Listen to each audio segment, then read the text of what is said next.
नमस्ते investors, simply stocks में आपका स्वागत है।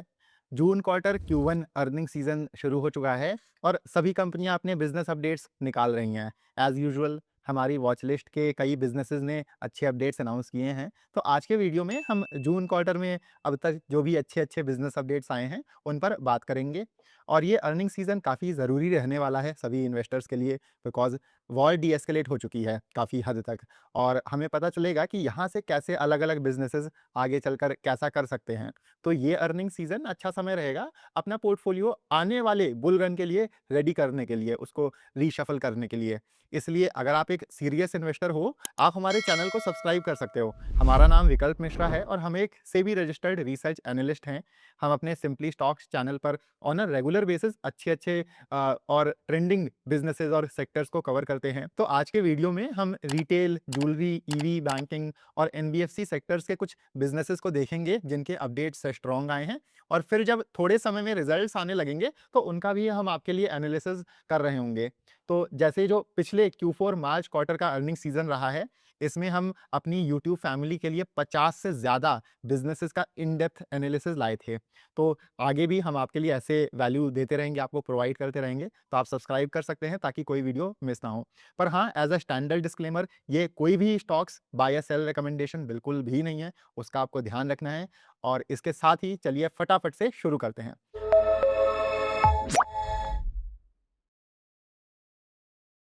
तो सबसे पहला बिजनेस जिसका काफ़ी अच्छा अपडेट आया है वो है आपका एथर एनर्जी।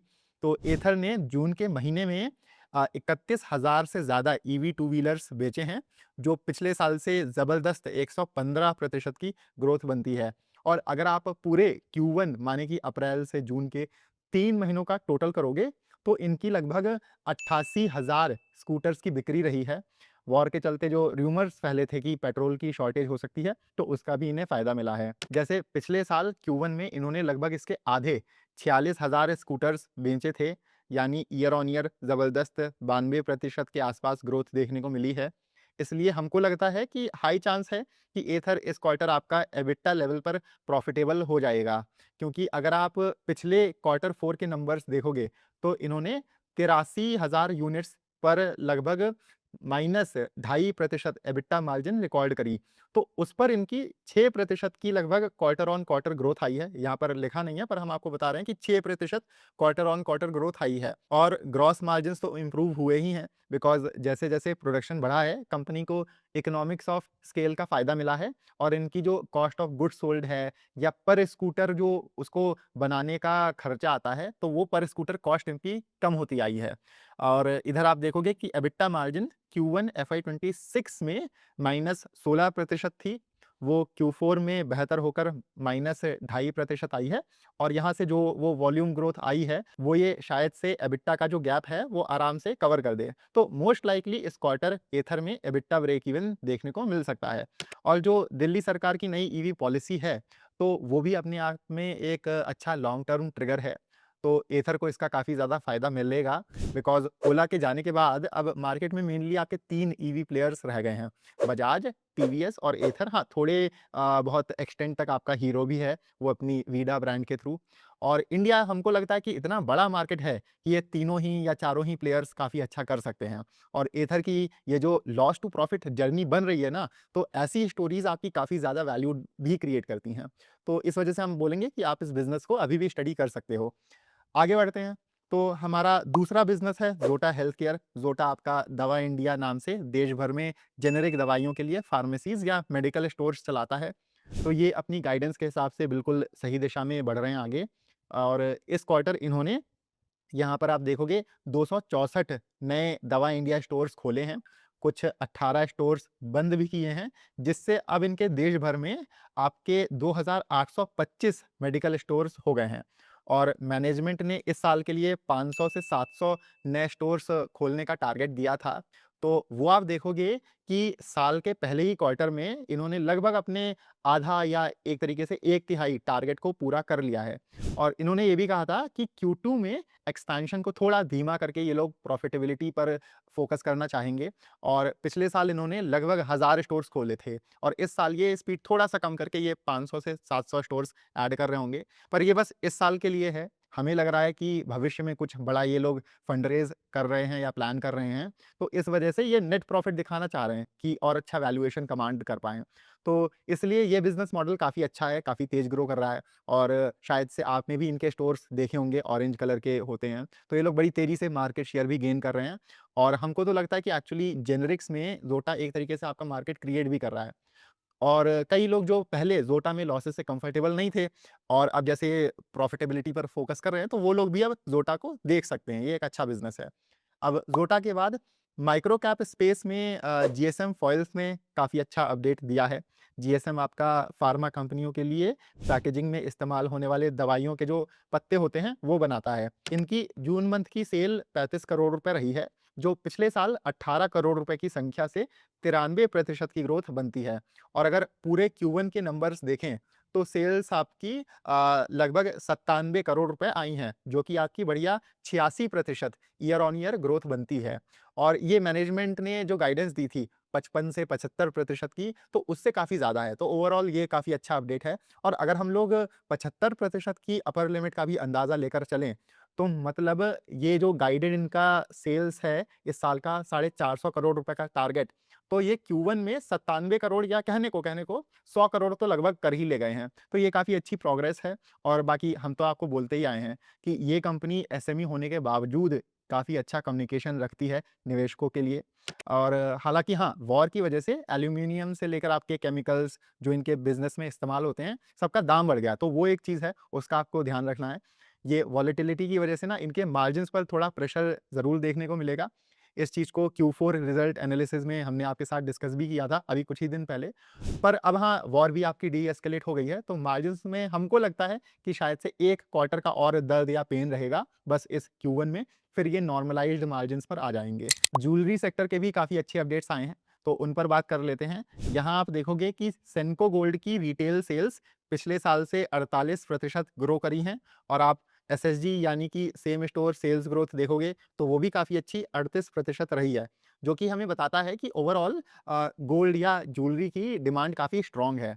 सोना गिरा है तो आपकी बल्क बाइंग भी हो रही है और जो सरकार ने कस्टम्स ड्यूटी लगाई है तो वो हमको देखने को मिल रहा है कि उसका इतना कुछ खास फ़र्क नहीं पड़ा है। लेकिन आप सेंको की सिर्फ टॉप लाइन ग्रोथ या लो पी देखकर एकदम से उत्साहित मत हो जाइएगा। पिछले साल इन्हें नेट प्रॉफिट में 2-3% का इन्वेंट्री गेन का फ़ायदा मिला था। ज्वेलरी सेक्टर में ना हेजिंग का कॉन्सेप्ट चलता है कि आपकी कितने प्रतिशत इन्वेंट्री हेज्ड है। तो जो आपके अच्छे मैनेजमेंट्स होते हैं वो ज़्यादातर अपनी इन्वेंट्री हेज करके चलते हैं क्योंकि आपको पता नहीं होता है कि गोल्ड का प्राइस कब गिर जाए ना, तो आपको अपना वो जो कमोडिटी का जो प्राइस फ्लक्चुएट हो रहा है उससे आपको खुद को प्रोटेक्ट करके चलना पड़ता है।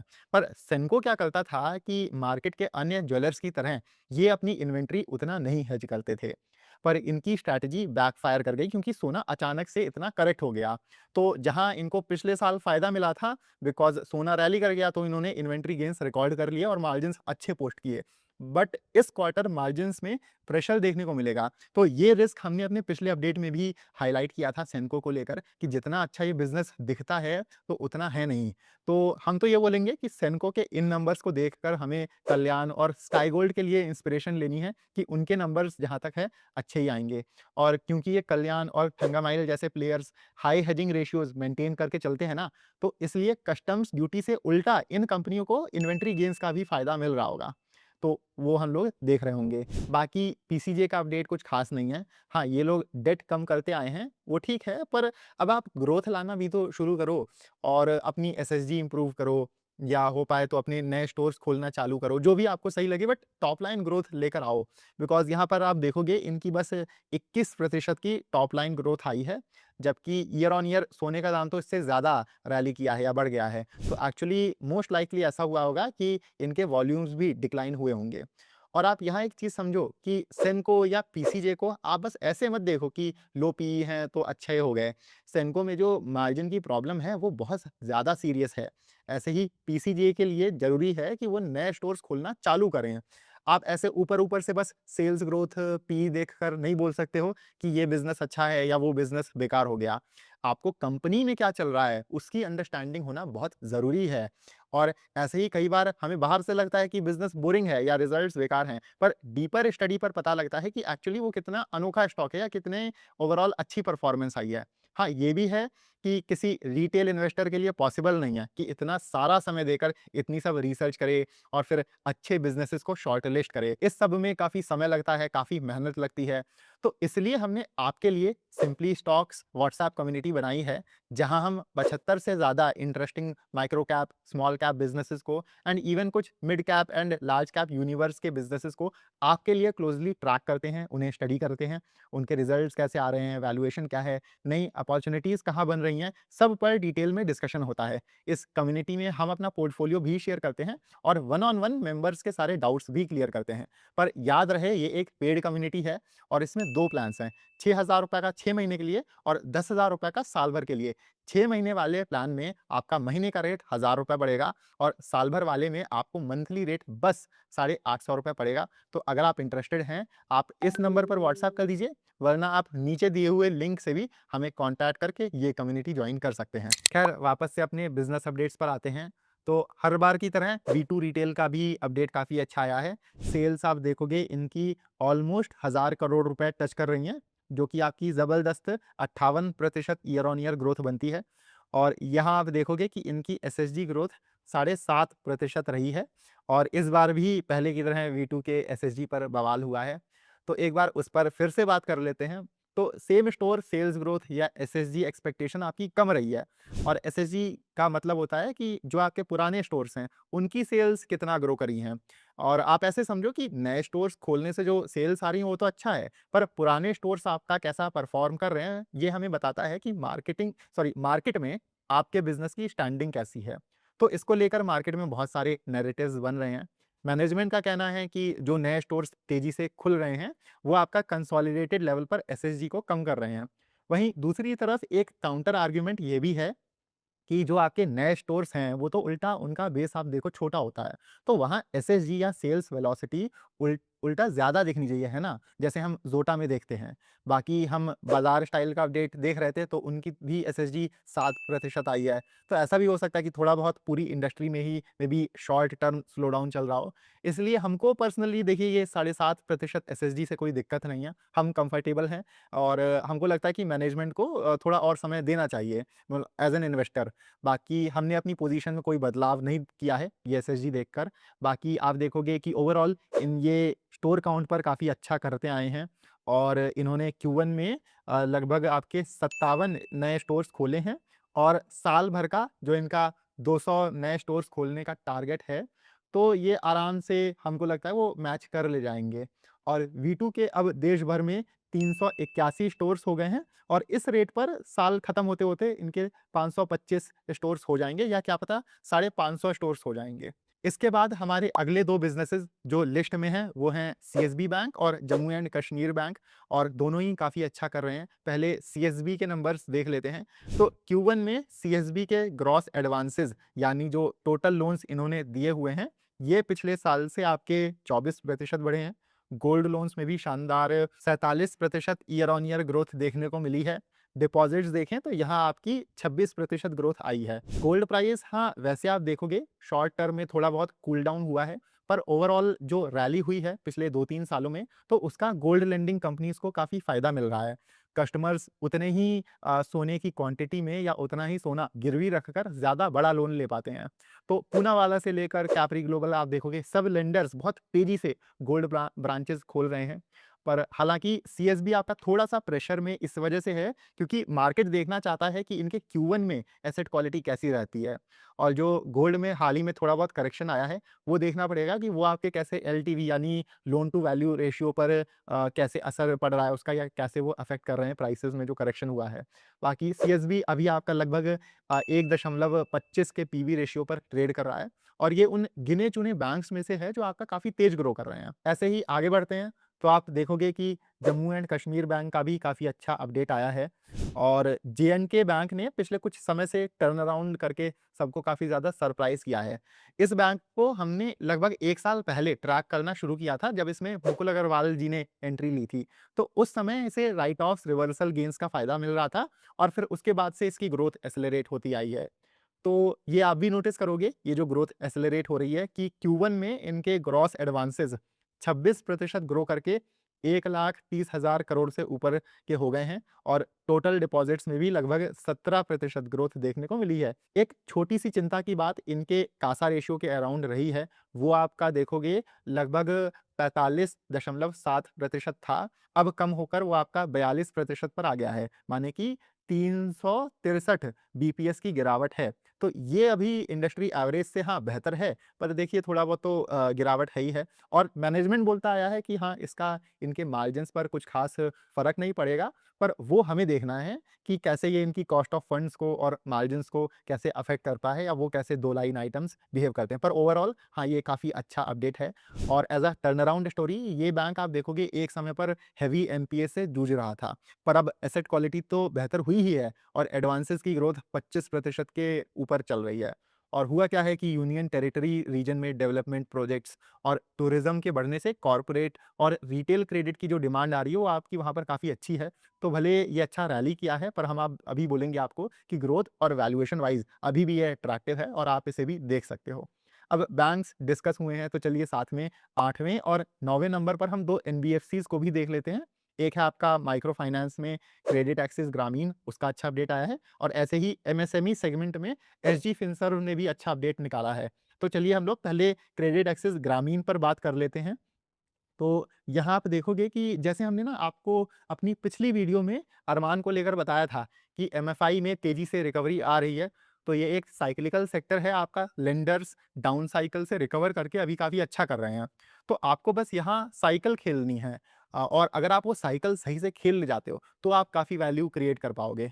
अब आगे बढ़कर चलिए इनका अपडेट ही देख लेते हैं। तो क्रेडिट एक्सेस का आप यहाँ पर देखोगे कि Q1 में loan portfolio year on year 16.5% लगभग ग्रो होकर 30,000 करोड़ के ऊपर का हो गया है, 30,300 करोड़ के ऊपर का हो गया है और क्वार्टर ऑन क्वार्टर भी 2.5% की इम्प्रूवमेंट है। इन्होंने Q1 में 6,000 करोड़ रुपए के नए लोन्स दिए हैं। ये भले आपकी पिछले क्वार्टर 4 से आपको संख्या कम लगे, पर आप समझो कि Q1 ना आपका फाइनेंशियल सेक्टर के लिए सीज़नली कमज़ोर क्वार्टर रहता है, पर वाई-ओ-वाई बेसिस पर देखोगे तो लगभग 12% की अच्छी ग्रोथ आई है। ऐसे ही एसेट क्वालिटी बेहतर होकर स्टेबल हो गई है और यहाँ लिखा नहीं है पर पार 90 प्लस बकेट्स में तो काफ़ी अच्छा इम्प्रूवमेंट है। यानी जो क्रेडिट एक्सेस ग्रामीण में स्ट्रेस था तो वहाँ से ये पूरी तरीके से रिकवर कर चुका है और ये साल हमें देखना होगा कि कितना तेज़ी से ये यहाँ से अपनी लोन बुक ग्रो कर पाते हैं। और सभी माइक्रो फाइनेंस लेंडर्स अपनी तेज़ी से लोन बुक एक्सपांड करने में लगे हुए हैं। जैसे हम उज्जीवन और सूर्योदय स्मॉल फाइनेंस बैंक्स के भी अपडेट्स देख रहे थे। तो सूर्योदय के भी टोटल लोन्स और नए लोन्स दोनों ही ईयर ऑन ईयर 30% से ज़्यादा ग्रो किए हैं। ऐसे ही उज्जीवन में भी ग्रोथ लौटी है। तो मतलब ओवरऑल ये आपका पूरा सेगमेंट ही अच्छा कर रहा है। नेक्स्ट एसजी फिनसर्व का तो अपडेट बहुत ही ज़्यादा स्ट्रॉन्ग था और ये एनबीएफसीज़ में भी एज़ अ बिज़नेस मॉडल काफ़ी इंटरेस्टिंग है। पहले जो अपडेट आया है उसे देख लेते हैं, फिर हम थोड़ा-सा आपको ये बिज़नेस मॉडल पर भी बता देंगे। तो अप्रैल से जून के महीनों में आप देखोगे कि इनका टोटल एयूएम 82% ग्रो किया है और पिछले क्वार्टर से करीब-करीब आपका 16% बढ़ा है। लास्ट ईयर का बेस छोटा था बिकॉज़ इनको आरबीआई रिस्ट्रिक्शंस की वजह से लोन बुक कॉन्ट्रैक्ट करनी पड़ी थी। पर अगर आप ना ये 16% क्वार्टरली ग्रोथ को भी एनुअलाइज़ करो, तो भी आपकी बहुत अच्छी 64% की ग्रोथ बनती है। जबकि इनके मैनेजमेंट का इस साल 35% और फिर लॉन्ग टर्म में 30% सीएजीआर से ग्रो करने का टारगेट है। और बीच में जब मैनेजमेंट चेंज हुआ था तब हाँ, थोड़े बहुत डाउट्स हुए थे मार्केट को, पर नया मैनेजमेंट भी काफ़ी अच्छे से परफ़ॉर्म करता आया है। और एसजी फिनसर्व जो हम आपको बता रहे थे कि अलग बिज़नेस मॉडल है, तो ये सप्लाई चेन फाइनेंसिंग में है और ये आपका टाटा और अदानी जैसे बड़े और एस्टैब्लिश्ड कॉर्पोरेट्स के वेंडर्स और सप्लायर्स को वर्किंग कैपिटल लोन्स देता है। और एग्ज़ैक्टली बोलें तो ये जैसे टाटा मोटर्स या एपीएल अपोलो जो बिल्स इश्यू करते हैं अपने सप्लायर्स को, उसकी डिस्काउंटिंग करके सप्लायर्स को पैसे दे देते हैं। फिर जब बाद में 45-60 दिन बाद जो पैसा आना होता है, तो वो पूरा रिकवर कर लेते हैं। और इसमें ना आपके एनपीएज़ एकदम ज़ीरो हैं बिकॉज़ आप ऐसे समझो कि टाटा या अदानी जैसे बड़े नाम कभी अपने लोन्स पर डिफ़ॉल्ट तो करेंगे नहीं और वो समय पे ही पे करेंगे। तो ये काफ़ी अच्छा मॉडल है और तेज़ ग्रो कर रहा है छोटे बेस पर, इस वजह से आप भी इस मॉडल को देख सकते हो। आज का हमारा 10वां और आखिरी बिज़नेस है एयू स्मॉल फाइनेंस बैंक। इसको हमने हाल ही में क्लोज़ली ट्रैक करना शुरू किया है और इनका भी Q1 का अपडेट बेहतरीन रहा है। इधर आप देखोगे कि gross loan portfolio 22.5% year on year बढ़ा है और डिपॉज़िट्स भी लगभग उतना ही 23.5% ग्रो किए हैं और क्वार्टर ऑन क्वार्टर भी बैलेंस शीट आपकी 3% से ज़्यादा ग्रो करी है। तो यहाँ से जैसे-जैसे एमएफआई स्पेस बेटर करेगा और इसके अलावा इकोनॉमी ट्रैक पर आएगी, तो यहाँ पर भी ग्रोथ जो है वो आपकी एसेलरेट हो सकती है। तो इसको भी आप देख सकते हो। अब अगर आपको ये वीडियो पसंद आया है तो इसे लाइक ज़रूर करिएगा। साथ में आप हमारे चैनल सिंपली स्टॉक्स को भी सब्सक्राइब कर सकते हैं।